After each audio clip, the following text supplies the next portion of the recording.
Hello everyone, welcome back to another video with On Point Politics, and today I'm going to be going over the latest individual poll from every single state for the Senate map in 2024. Make sure to hit the like button, subscribe to the channel if you're new, and make sure to drop a comment down below. And so if we look at the first poll out of Washington, we're going to be going from west to east. We can see Cantwell is up in the state by 9 percentage points. This is very surprising since the state is heavily Democrat, but we may see a slightly competitive race in the state of Washington. If we look at California, we'll see a race between Steve Garvey versus Adam Schiff. We see Schiff is up by 21 points in the latest poll, which is expected out of deep blue California. Now, Nevada is interesting because we actually see a very, lopsided victory in the latest poll for the Democrat incumbent Rosen by 14 points, which Donald Trump is up in Nevada in most polls by over 5 points. So to see a discrepancy by that amount is pretty insane. But the latest poll does show Nevada as a 14-point win. I definitely don't expect this to be the final result. I mean, maybe she does pull it out, but I definitely think Sam Brown is the favorite, especially because presidential coattails on a presidential year tend to affect Senate races a lot more. And so I can't see Trump winning Nevada by, 10 points, but the Senate candidate lose it by 14. Like that sounds absolutely ridiculous to me. That's not how politics works. And so it is a 14-point victory according to the latest poll. Utah doesn't have any new polling data except for Republican primaries. So we're going to put that in the safe Republican column. Wyoming has no new data.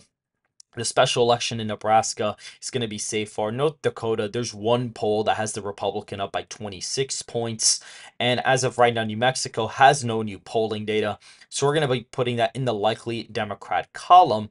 However, Arizona is interesting because Ruben Gallego has lost support since the last poll. We see that in the last poll that we actually looked at, he was in fact up by 13 points. However, in the latest BSG/GS strategy group poll from the Cook Political Report, Gallego's only up by 5 points. So it's still a likely margin of victory, but it's way less than 13 percentage points. So that is a good sign for him out of the state of Arizona. I mean, and Kerry Lake is narrowing the gap from the last poll. So we'll see how that race develops. Again, I expect Kerry Lake to win, especially since I have Trump winning the, election in Arizona by a lot.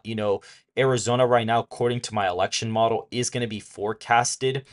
If I update these numbers back to what they were really quick, it is forecasted as a 7.6 percentage point victory as of right now. And so if he is in fact winning that, state by that margin, I can't see Kerry Lake even losing the Senate race. It may be within a point or two, but I don't think she's going to underperform Donald Trump by 14 points on the national level.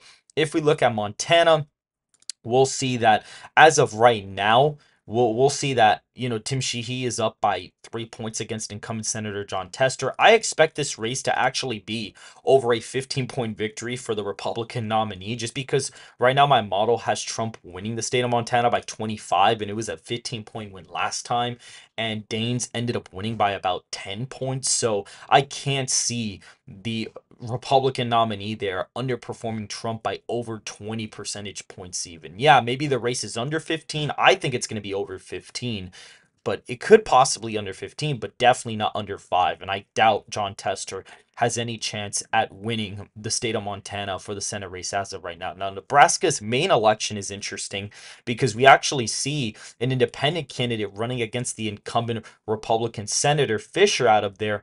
And the latest poll actually has Fisher up by only 4. However, I do expect this race to be at least over 10 points. It could be under 15, but I do expect it to be over 10. This poll is from the Dan Osborne campaign themselves, and he's actually lost ground in the independent-based pollster since the last one compared from November to April. So things have definitely changed out of there. So we will see how this unfolds, but I'm almost certain she's probably going to end up winning by over 10 points. In Texas, you're going to see a dynamic here where Ted Cruz will more than likely win re-election fairly easily. He's up 10 in the latest poll. Trump is up in the state by around, we'll see here in the model, he's up by 15.7%.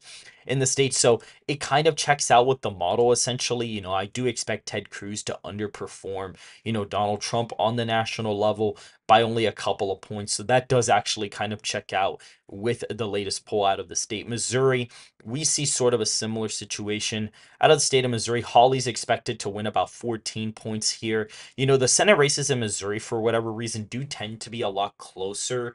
And Donald Trump, winning the state as of right now, according to my election model, by 25. I really can't see Hawley even winning it by under 10 points as of right now. Mississippi has no new polling data. Blackburn is expected a pretty easy victory out of the state of Tennessee. And if we go to Indiana, we'll check for polling. There is no new polling, but that does actually put Indiana in the likely Democrat column. Banks is only up against his Democratic opponent by only 10 points. So that does put in the likely column, even though I expect it to be a way larger victory than that. He's winning Indiana by 25. So I really doubt he's going to be only winning it by 10. It's probably going to be at least over 10 points. In West Virginia, we see a safe Republican race there. This race, like even a year ago, was going to be pretty competitive with Joe Manchin, but Joe Manchin's not even a Democrat anymore. He actually switched voter registration to independent right after the guilty verdict from the Democrats on Donald Trump. So this is a very interesting development. We see Jim Justice, the, governor there, basically running for Senate. So he's pretty much set to beat whoever they're going to put up here. In Virginia, we're going to see that the newest polling actually suggests that Tim Kaine may in fact win re-election fairly easily. The latest poll from Fabrizio, which is a Republican-leaning pollster, actually has Kaine up by 12 points as of right now, so that does unfortunately put it in the likely Democrat column. However, I do expect this race to be way closer than that. Donald Trump's actually projected to win the state of Virginia by 0.3%, and I think Hung Kao will underperform Trump, so we will in fact see, Hung Kao probably lose the race by maybe 3 or 4 points, but definitely not by 12. That's something I would definitely not expect out of Virginia as of right now. In Florida, Rick Scott, former governor there, his races were always razor thin, but in the latest polling, he's been leading by quite a bit. Now, you have seen Powell actually get a little bit of a surge in latest polling, but he's still up by a likely margin. He's up 8 points in the latest poll, so that does put it in the likely Republican column. And if you notice, Republicans have already taken the Senate, even with West Virginia, Texas, Florida, and Montana. They already have 51 Senate seats. And if we go to Ohio, we'll actually see what the latest polling data is out of the state of Ohio. I'm actually curious to see what it is. And we actually do see that right now Moreno is losing by 11 points as of right now, according to the latest poll. It is from March 16th, so it is fairly old. We do need new polling data out of here.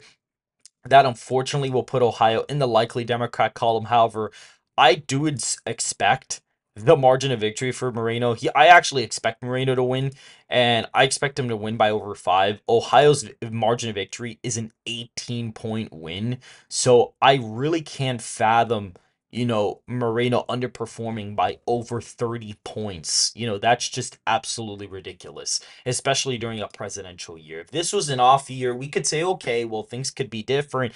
Maybe, he'll win by 1. Maybe he does end up losing against Sherrod Brown. But in a presidential year, Donald Trump's coattails are going to affect a lot of the Senate races, and I really doubt that Ohio's going to vote likely Democrat or even vote Democrat at all on the Senate level.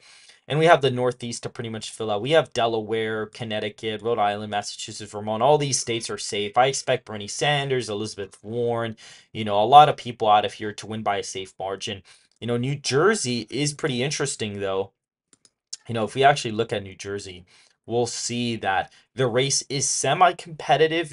Kim, in the latest poll is only up 9 points against Bashar and Glasner as of right now. So that does actually put the state in the likely Democrat column.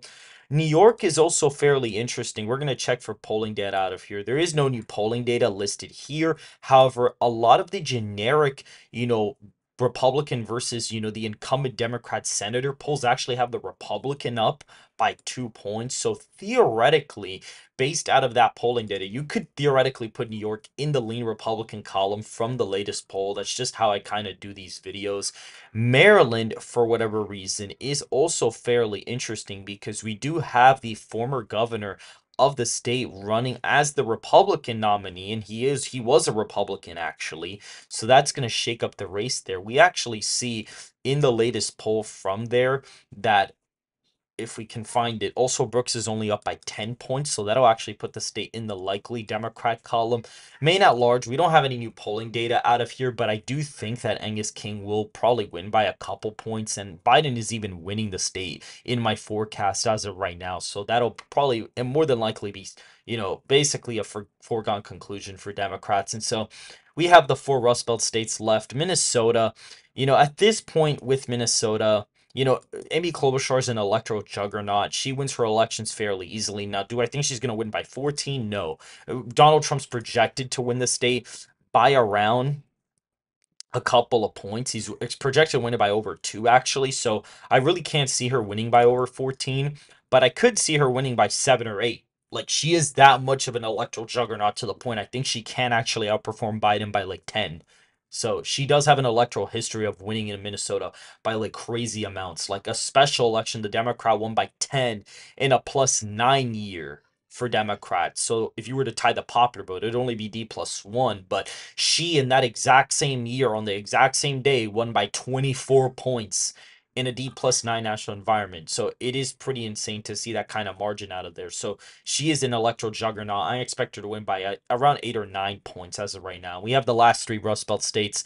Wisconsin, as of right now, the Republicans actually did put up a good candidate out of the state of Wisconsin. You have Eric Hovde, there, but unfortunately, in the latest poll, it does seem Baldwin is down by 12 percentage points, which I don't see him losing the race at all. I think he's gonna outperform Trump, or not outperform Trump. I think Trump will outperform him by a few points. Wisconsin's almost a 10-point win according to my forecast for Trump.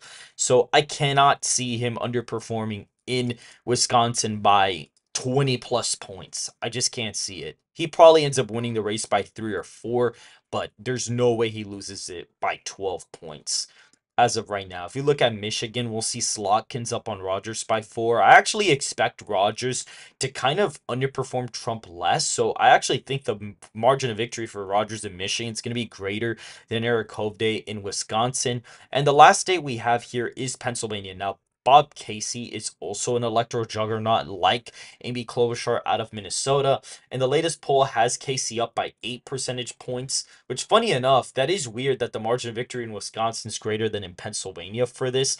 But we do actually see Pennsylvania, it is a fairly easy victory according to this poll. However, I do actually expect Casey to still win by about a point or two against McCormick, even though the race is a 9-point victory for Trump according to my forecast. I actually still expect Bob Casey to pull it out by like a point or so. That's just showing how bad McCormick is as a nominee. If this was a competitive election with Trump basically, barely eking out the electoral college, I'd expect McCormick to lose by 8 or 9 points. Like, it would be a really bad defeat.